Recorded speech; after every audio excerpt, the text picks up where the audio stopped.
Hey guys, what's up and welcome to another episode of The Show.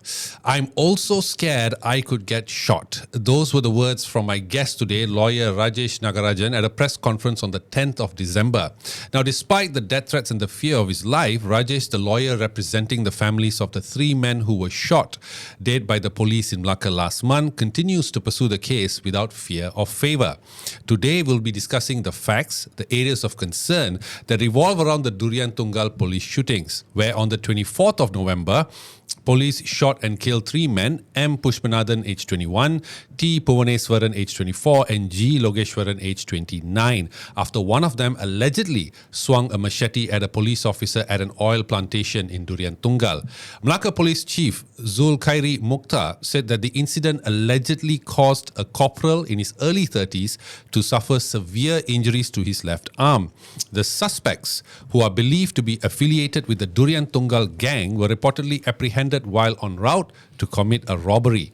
Now, on the 4th of December, Bukit Aman's Criminal Investigation Department Director M. Kumar said a special task force had been established to investigate the matter.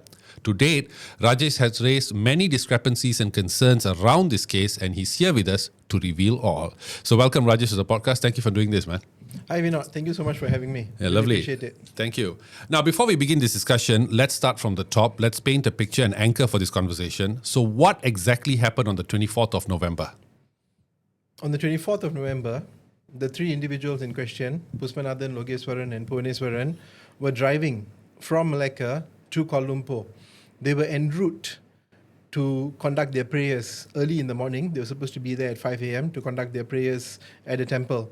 For the Hindus, you would probably be familiar with the Ayyappan ritual, which is what they were going for. And while they were en route, they were, this is based on the information that we gleaned from the audio recording, the three vehicles pulled up and started flashing their lights and telling them to pull over. And this is what Logeswaran was telling his wife, whose wife was on the phone at that time. And he told his wife that I'm very scared. There are cars that are trying to stop me in the middle of the highway and they're flashing their lights. And you can hear the wife telling in the audio recording, go to the nearest police station. Now, these guys do not stop when the three vehicles try to stop, because the three vehicles at no point of time did they identify themselves as police officers. These are unmarked police cars. So they continue going. At one point of time, they are stopped. We are not exactly sure how, but they are stopped in the middle of the highway. And what happens after that is that you can hear the recording. They are stopped. The police haul them out. You can hear sounds of distress. Obviously, someone's getting beaten. And then that goes on for a good 10 minutes. For a good 10 minutes, there is a back and forth between the police and the three individuals. And after the 10th minute in the recording, approximately the 10th to the 12th or 13th minute, you can actually hear them crying and you can hear the gunshots ringing out. And you can very clearly hear Logeswaran. He says, jangan, saya ada anak. And a few seconds later, you can hear a gunshot. So it's very clear that this is not in self-defense at all. The evidence does not bear it out at all. This is clearly an execution-style killing. So where did the meeting happen? Where did this engagement happen? Because it's confusing. You're saying the highway, but they're saying it happened at the oil palm plantation. Yes, we are very sure, we are confident that this happened at the highway, and this entire thing about the oil palm plantation is nothing but a fabrication.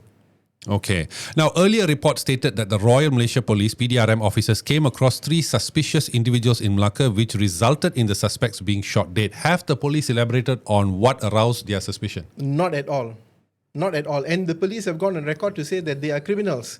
The youngest boy, 21 years old, Puspanathan, has no criminal record at all. How can you call them criminals?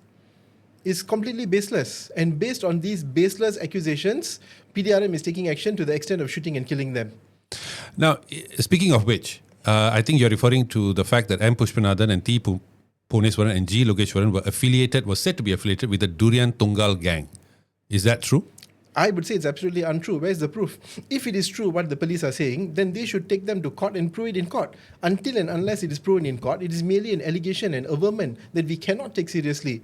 Why are the police not taking them to court and proving it? It's obvious that the police don't have any proof. So they're taking the easy way out. Oh, I think this guy is guilty, I'm going to shoot him. Is that how it works in Malaysia now? So all of this was part of the Ops Casa Melaka, right? Which was something that was running. That's what they claim. So they were stopped because they was under the Ops. So, but from what you're saying, there is no reason for them to have stopped these guys. Exactly. But this gang, I just want to go to this gang a bit, has been active since early 2024. It is said that they are linked to 20 cases in Melaka, one each case in Selangor as well as Negeri Sembilan. They have caused losses amounting to 1.35 million. Are these numbers true? What has this got to do with the 3 deceased? So there's no way that there was no reason for. I mean, the police have not found a connection between these 3 guys even till today. No, there's absolutely no connection. There's absolutely no proof. Nothing has been proffered either to the family or to the public or to the lawyers. Based on what are the police making all these statements? And they are alleging all kinds of nasty things against people who are dead, people who cannot defend themselves. We can't even sue the police for defamation because they're already dead. So the police are at liberty to say all kinds of nasty things against the 3 individuals who cannot defend themselves. How does it make sense? This, according to the Chief of Police, Datuk Zulkhairi bin Mokhtar, said that he had 39 previous criminal and drug records and is currently wanted. The second suspect was found to have 12 prior criminal and drug records. What do you say to people who then say that because of these stats, it's okay for the police to do what they did? That's ridiculous. If someone has a criminal record, is it fine to stop them in the middle of the road and shoot them? If you have evidence against someone, you arrest them and you put them in court and you charge them. You don't stop them in the middle of the road and you shoot them. That's not on. You don't do that. In your experience, when wanted criminals like this apparently were in the oil palm plantation based on the reports given by the police, right? When they face the police, do they engage or do they run? They don't engage. Exactly. That was the point I was thinking. There are so many police officers armed with guns. No criminal worth his salt is going to go on a standoff like Butch Cassidy and the Sundance Kid. One last hurrah. That's not going to happen. And furthermore, they are not even wanted. They are sitting at home. Logeswaran lives in Durian Tunggal with his wife's sister, and his wife's sister's 6 children. They stay in a house, in a double-story landed house. So you're saying that these guys do not have gang affiliations? I'm saying that there's no proof that they have gang affiliations. I can't go on record to say they don't have. That would be lying. But if it is true that they do have gang affiliations, catch them, charge them, and throw them in jail. Send them to Sungai Buloh or Kajang for 30, 40 years. No issues. Because that will be a proper punishment given to them by the judiciary after the judiciary has taken into account all evidence. But what is not right is for the police to act as judge, jury, and executioner. That is not on. Because every policeman now in Melaka seems to think that he is Judge Dredd. Let's go to the audio recordings. And I think those were very, emotionally impactful. Especially, I think, when I first heard the first one coming out. So how many of these recordings are there? And how many have been handed to the police? There's only one recording that the wife Jayasree spoke to Logeswaran. The duration of the recording is 13 minutes and 56 seconds. And that particular audio has been handed over to the police together with the original device, the handphone that was used to record the said recording.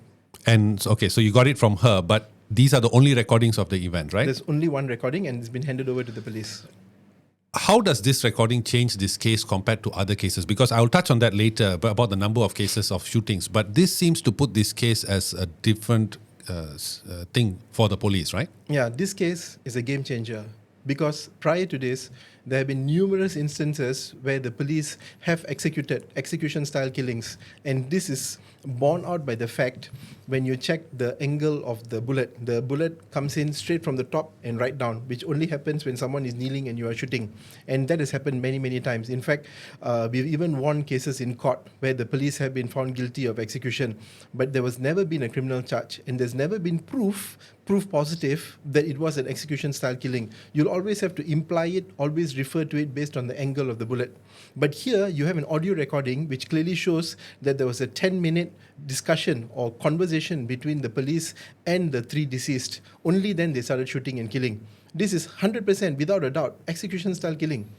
Could that status of this case being a game changer because of this audio recording be the reason why you are getting death threats? As you mentioned before, when you did cases like this, I doubt that there were death threats, but this is the first one. So is that the reason why?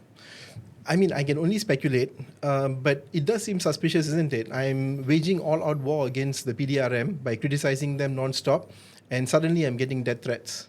I leave it to the audience to come to their own conclusion. Now, let's go to the discrepancies.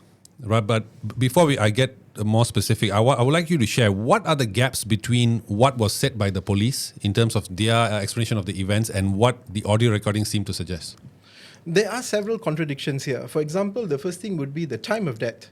It is very clear that the time of death was approximately 1:20 to 1:30 a.m. in the morning, and it happened on the side of the highway. The police are saying it happened at 4 a.m. at some plantation somewhere in Melaka. That doesn't tally at all. We have a video recording. We have proof that is. You have a video recording? Sorry. We have an audio recording. Okay. My apologies. Yeah. We have an audio recording that clearly shows that the shooting and killing happened at approximately 1:30 in the morning. Why are they saying 4 o'clock in the morning? Interesting. And one more thing. One more thing. The police only handed over the dead bodies of the 3 individuals to the police at 1 p.m. So why are you holding on to a body for 12 hours? The one that you're referring to was also raised by Arun Doresamy at the earlier press conference that you guys did together.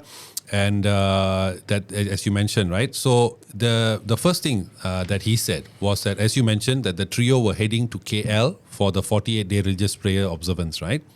And of course, the police said that they were en route to commit burglary, right? But how do you know which claim is true? We know for a fact what the wife told us. So based on what the wife said? Exactly.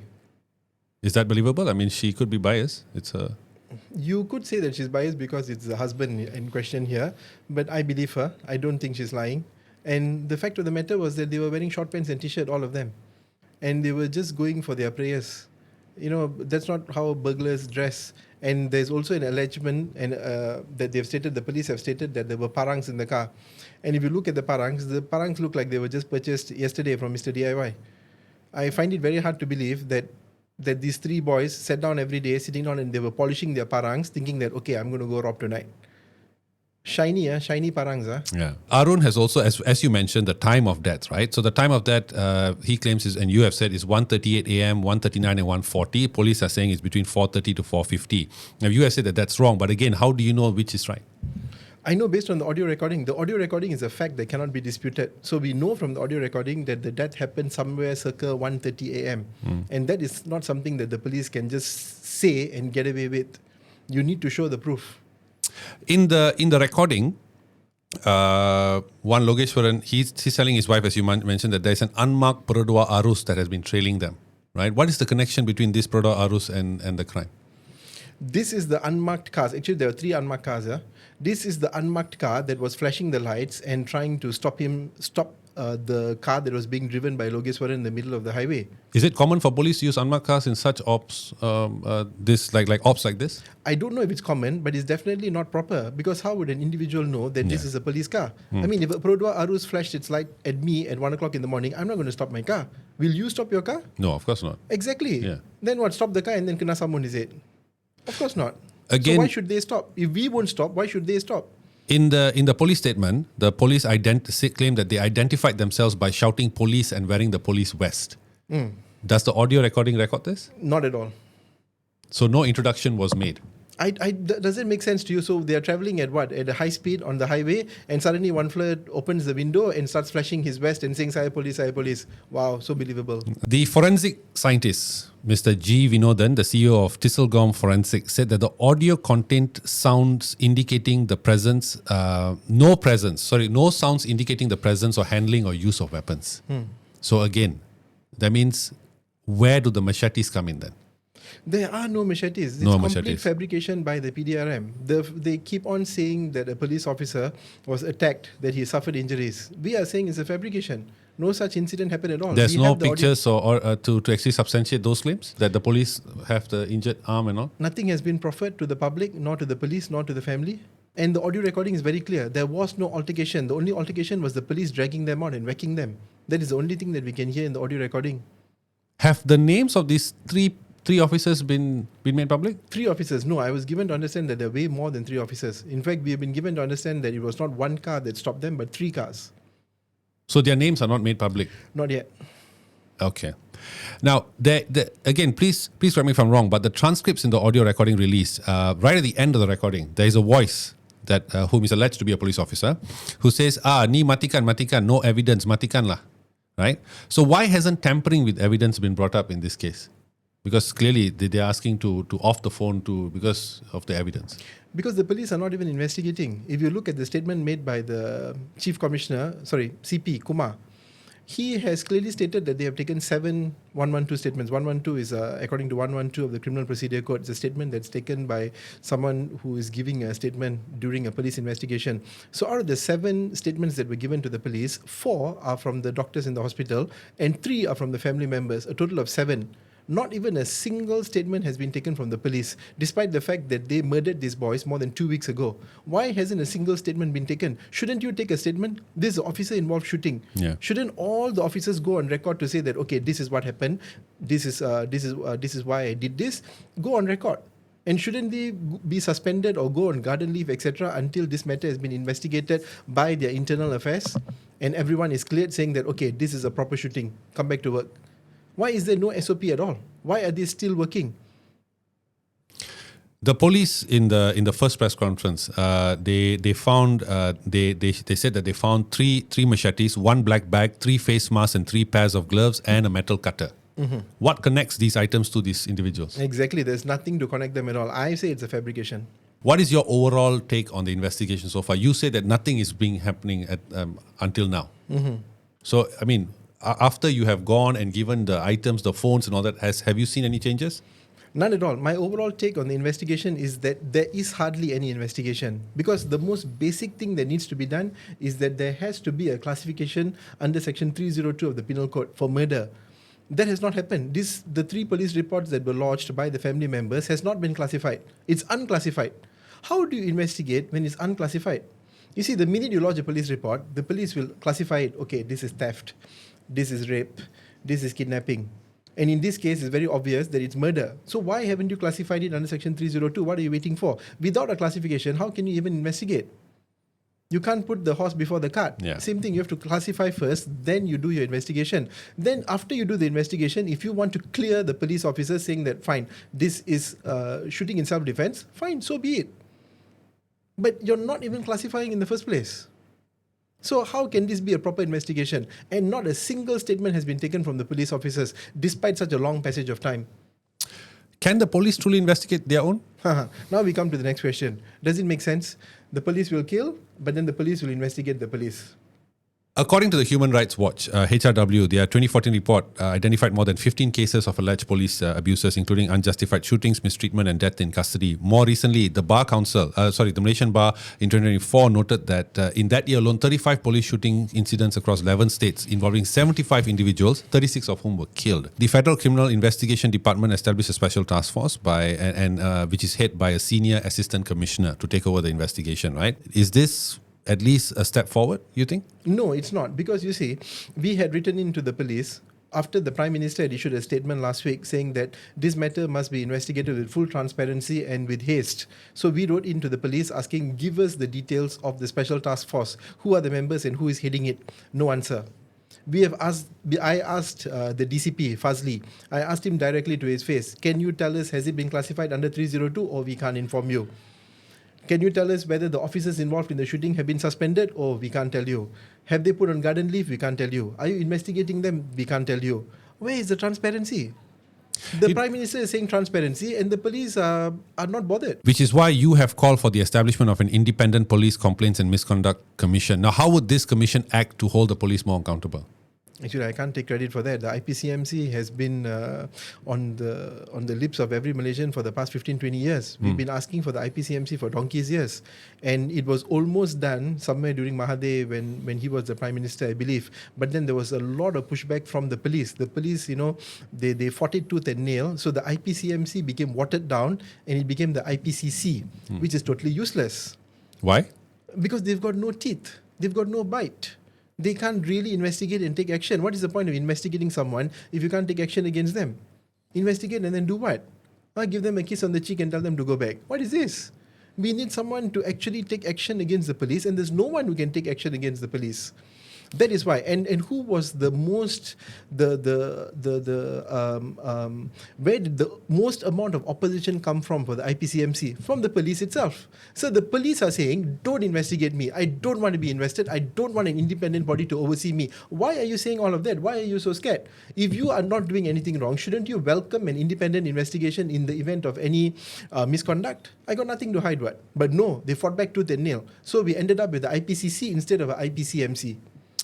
You have done many cases like this. Do you see a similar MO in terms of this case and what you have done before? Oh, definitely. The MO is always more or less the same. Every time the police will say, attacked with a machete, or, the fella tried to shoot me, or the fella tried to run me down, and then I had to kill him. Every single time is the same thing.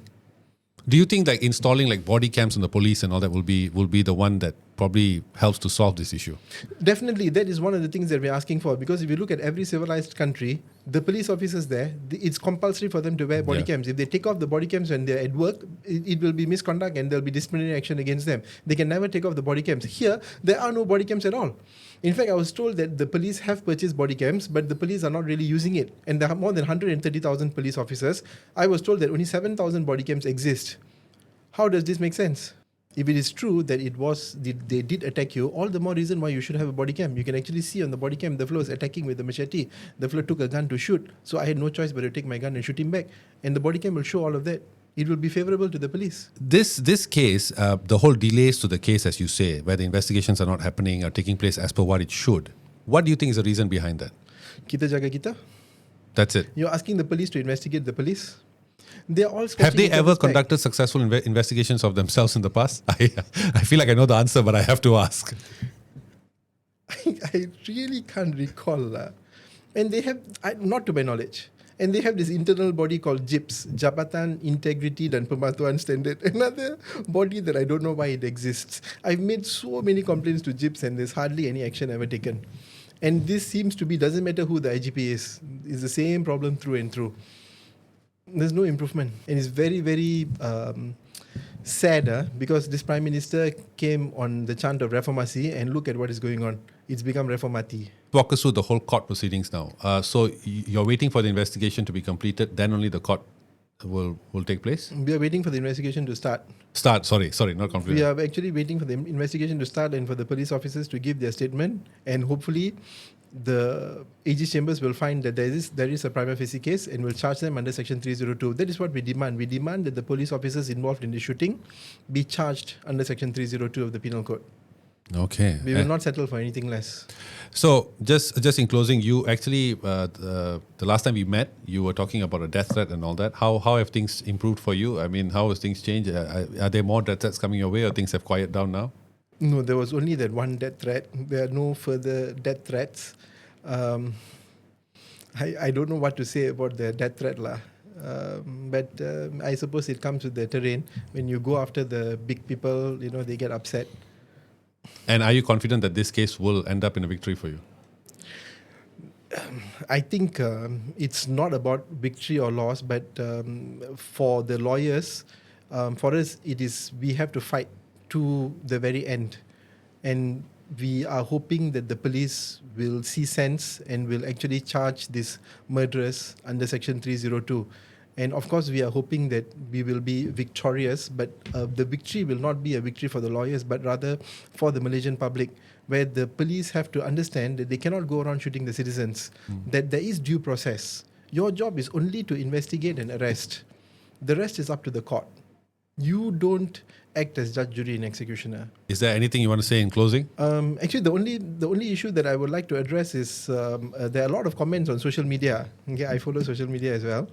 I have a Facebook account. So the comment that I get very often, in fact, in even some of my friends from university, they've commented, "Hey bro, why are you defending these guys? They are bad guys, right? No need to defend lah. You just stick to your animal cases and all that, And the answer to that is very simple. How do you know they are bad guys? Who said that they are bad guys? Who made the finding that they are bad guys? Who made the finding that they're criminals? How do you know? Oh no, the police said. The same police who shot and killed them, and then the police are saying they're criminals. What else would they say? It's obvious, isn't it, that they would say it. So the police say they're criminals, then the police will shoot them, and then the police will say it's justified. How does that make sense? Yeah. That's a perfect petri dish for abuse of power. Exactly, it is exactly. It's a petri dish for abuse of power, and that is what is going on right now with the Royal Malaysian Police. There is too much abuse of power going on. There is not enough check and balance, and this has to change. The Aegis Chambers has to kick in and hold the police accountable. The judiciary has to kick in and start chastising the police. Don't abuse your powers. And this has to happen soon. And most importantly, the executive has to kick in. We voted for these guys. They become the prime minister. They become the home minister. Oh no, the home minister, we never voted him in. He's a senator. Okay, he doesn't really represent the Malaysian public. So all these guys are supposed to represent the best interests of Malaysians. And look at how they are behaving. They are not acting in the best interest of the Malaysian public. The Malaysian public demand justice. They demand check and balance. They demand reform. We want reform. We want real reform to happen, not only in the judiciary, not only in the executive, but also in the PDRM. We want the laws to have proper laws, and the laws must be given effect to. There's no point in having all these nice laws, MACC Act, Penal Act, Criminal Procedure Code, and these laws are not followed. What is the point? These laws need to be followed. It needs to be enforced, and that's where the executive comes in. All right. Thank you so much, Rajesh, for coming on. I really appreciate it. And more power to you. You're doing amazing work. And I see a lot of people also throwing their support to you. I see in the comments and all that. Let's also highlight them as well. And definitely will be behind you as well. You're doing amazing work, man. Thank you so much. Thanks for having me. So guys, that was lawyer Rajesh Nagarajan there. Again, he's a lawyer representing the 3 victims who were shot dead in the recent police shootings in Melaka at Durian Tunggal. Please, we'll be sharing his social media links as well. So please throw your support to him. He's carrying a lot on his shoulders, and we wish him the best, and we hope justice is served in this case and the families get what they want. Thank you so much, sir. Thank you so much. Thank you, guys. We'll see you all soon. Take care. Bye.